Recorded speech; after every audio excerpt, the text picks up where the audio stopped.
I need you, actually. What? Wow, that's a bad idea. Woo! Nope, didn't help at all. Did not help at all. You know, it's stunts like these that gives me trust issues.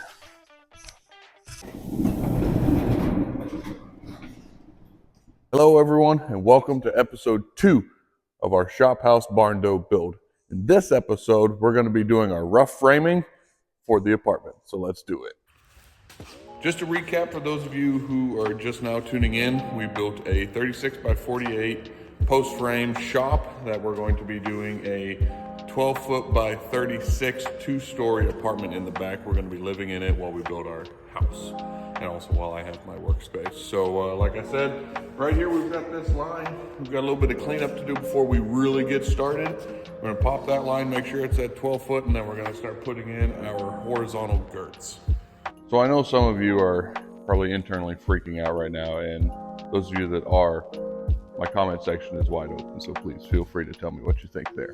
But we are going to be doing girt construction on the exterior wall. The main reason for that is the only purpose that these boards are going to hold on the inside is for drywall and cabinetry and shelving.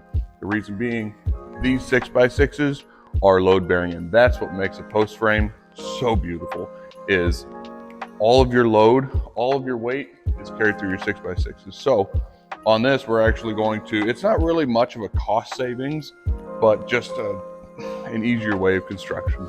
So especially it prevents thermal bridging, or it creates less thermal bridging because of the lack of boards, and you have that airspace. So we're going to be putting our baseboards, we're going to be using 2x6 dimensional lumber on the exterior walls. And then we're going to be setting them 2 foot on center. So just like those, essentially how it's going to look. We'll get that cleaned up and set on the bottom, and we'll start marking up 2 foot.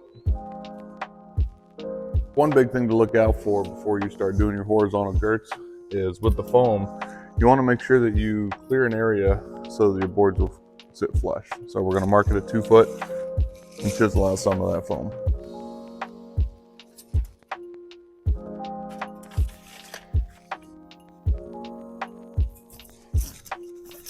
And it cuts pretty easy. You can do it either with a scraper or a knife.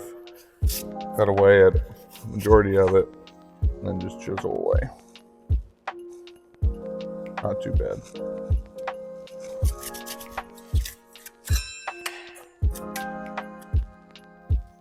There you go.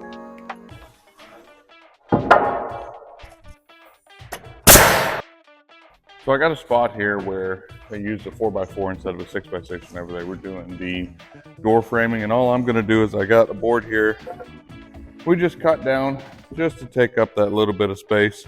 That way whenever we run our 2x6 across here, it's flush, and then it's already pretty much framed out. So then we'll just run our 2x6 or 2x4 or 6 across there, and we'll be good. So we'll nail these in on both sides, then we'll continue on.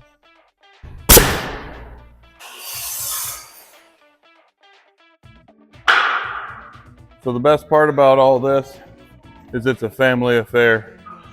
We got Chevy on the saw, Mama's the cheerleader, we got Briley handing wood, and Corbin over here on scrap control. This is what makes it worth it.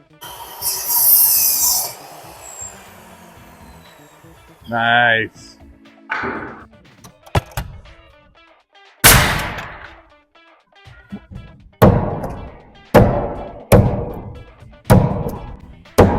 Wow, that's a bad idea. Next level. So one of the cheat sheets that we're doing on this is we are cutting our spacer boards down to the exact distance we're going to be. Since we're going to have so many rungs at 24-inch on center, we could just lay them up there, set our boards on, nail them in, and move on. We checked them with the level, they're perfectly level, so this is what we're going to be doing. Ready? So we saved you some of the boredom and went ahead and knocked this out. So this is what it'll kind of look like. The next row we'll be setting up for our floor joists. So we're going to set the laser up, get just a perfect line on that, and then we'll set it up. Now all we got to do is just repeat that process for the rest of these walls, and then we can start working on the floor. Not true. Once we get these up, we can start working on our stud wall. All right, let's do it. Here, you want to grab that side? Unless you want to run the nail gun, I don't care.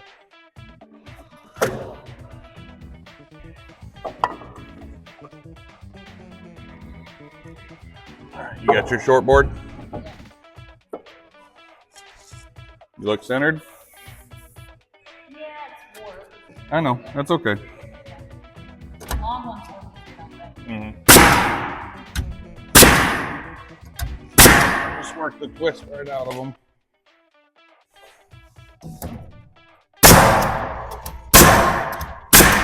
Okay. Next level.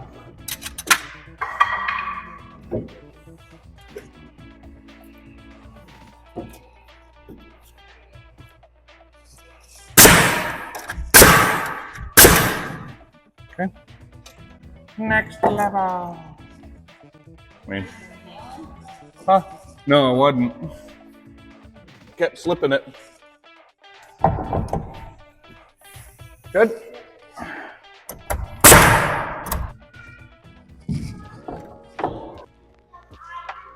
So now that we got our horizontal girts done for the preliminary wall, we've got one more girt to throw up. That's going to be right and around, honestly, in this kind of vicinity. That's going to be the base for our floor joist that we're setting up. So we're going to set that up there, run our line, and then we'll be able to actually, once we build our joist, we'll be able to set it on there and nail it to the wall. So we're going to get that up there, and then we will start working on the stud wall.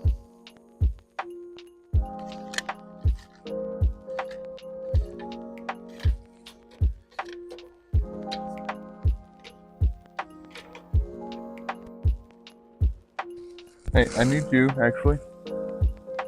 What? So now that we got our horizontal girts done, we can start setting our top rail to get ready for our floor joist. And our bottom floor, the bottom of the floor is going to be right at 7 foot, or the bottom of that 2x6. So we put a line there, took a measurement, which is 9 3/8. And cut another cheater board, go around and do the whole thing. And by doing so, that's going to put our ceiling right there at 7 foot 5.5, so roughly 7.5 feet. So I'm not too worried about that half-inch mark, because it just makes it a lot easier to compensate for. So let's get that let's get that cheater board cut, and we'll get our top rail and start working on the stud wall following that.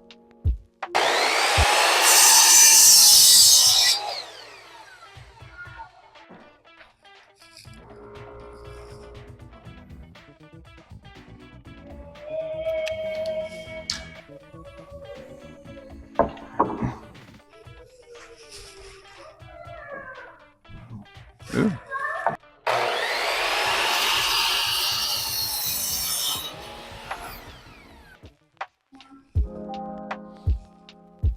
All right, we got the shop cleaned up, and for all you traditional builders, this is where you're going to get excited, because we get to do traditional stud framing at the 12-foot mark on our wall. One thing that's a bit of a downfall is I only bought 8-foot 2x4s for now. I don't feel like running to the store to get it, so we're just going to build it with 8-foot sections. And then our top plate, what we'll do is we'll start the end board at 4 foot. That way everything's staggered and we get a nice line. So enough chit chat. We're going to lay it down there and get her put together. So one of the things I'm doing here, since I have so many of my stud boards to cut, we actually have this little jig here that I set up. It's not very good, but it works good enough. So we've got this little jig stop there, and then I put the board in there to make up the distance. And when I butt my boards right up against it, we're going to get a consistent cut every time. Also, another thing that I will show you is we did go ahead and check our floor over here, because I know some of you are going to freak out about that. I did check it with the laser, and our entire floor across this area where we're going to be putting the studs is all within a 1/16 or less to grade. So I'm not going to worry about cutting each individual board. I know that I can cut all of them with this jig, and they're all going to be really close. I mean, a 1/16 of an inch for what we're doing, I'm perfectly fine with that. So we're going to get the rest of these cut and then start nailing them together.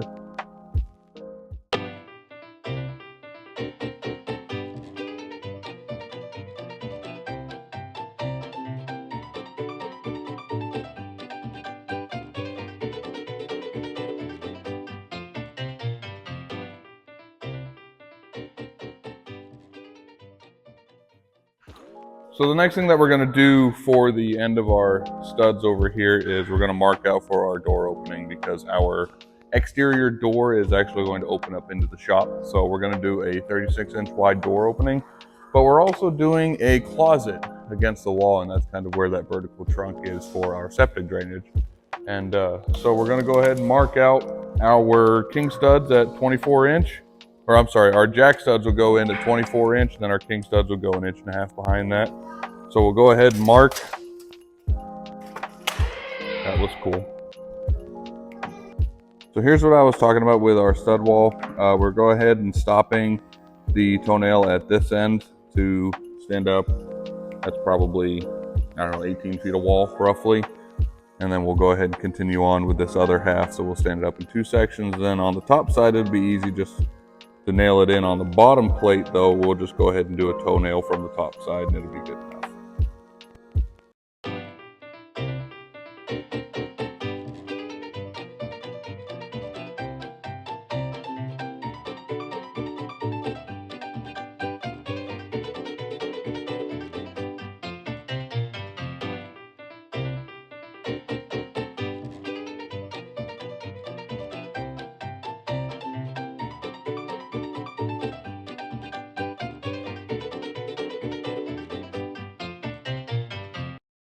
Ready, Corbin? You're going to help us. So we're going to go ahead and stand this wall up. We've got our mark here at 137 inches for the outside of our wall. We'll tack it in with a screw, and then we'll set up our laser level or laser line to screw everything up. You guys ready? 1, 2, 3, lift. All right. We got this, and then we're going to push it in. Push the bottom in. There we go.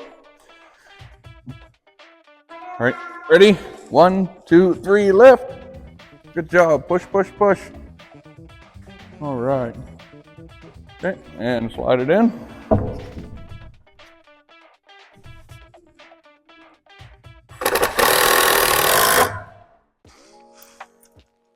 So now that we got our stud walls up, it's time for us to secure the bottom plate to the concrete. Most people use like Tapcons or something like that, which is more than enough. All I had was some wedge anchors that I bought for doing the other bottom plates. I realize it's overkill, but you know what? It's going to work good enough. So what I'm going to do here is periodically, at least to get my baseline, I'm going to measure off of my 6x6s at 137 inches, which puts my outside of my wall at 12 feet from the outside of my concrete. So we're going to get that measured, and then we will drill it and lock her down. So now that we have our stud wall in, it's time to start getting ready for our floor joists. And with the floor, it's time for me to fix my screw up, which is this top 2x6 here. That is actually supposed to be a 2x8 in which our floor joist will sit on top of. So this back top row has got to get torn out along with the first section of 2x6 there. Those can stay in there, that's fine, because that 2x6 is going to go in there next, because that still marks the top of ceiling, bottom of floor. So let's get those torn out and we will get the 2x8s put in.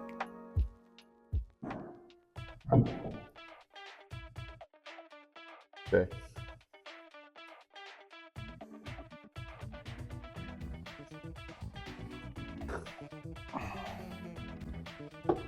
You know, it's stunts like these that gives me trust issues. I'm just gonna tack this in. That'll help save my noggin.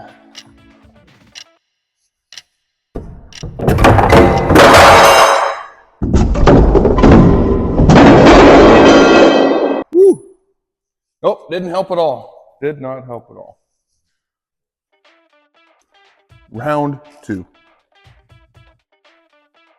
Starting to feel like I'm in Mortal Kombat. Round 2. Fight!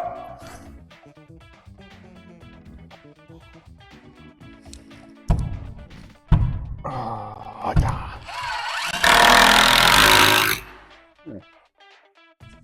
All right, so there's our, I guess, header for our floor joist.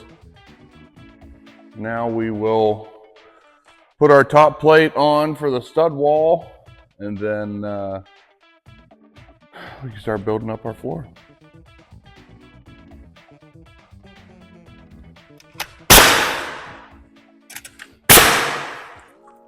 So one of the things that I did here on the top plate is I went ahead and I cut, since we're doing 8-foot spacings on our studs is how we built them. I went ahead and cut the first board at 4 foot. That way, as I lay across my wall, I have an overlap at each seam. So you should be able to see there should be a seam right here. So I've got my board overlapping. That helps to lock in that wall so there's no weak spots. It's really the whole purpose of the top plate is to lock in your wall. So we're going to finish this up here and then we'll get started on our floors. That's going to wrap it up for this video. Just to recap, we did all of our horizontal girts, we did our stud wall, our top plates, and we got our floor joist header set. In the next video, we're going to be building the floor and possibly the staircase. That may be its own video. Thanks again for watching. If you guys have any questions, comments, tips and tricks, because clearly, you know, this isn't what I do for a living. You know, anything like that, put it down in the comments. Thanks again for watching. We'll see you next time.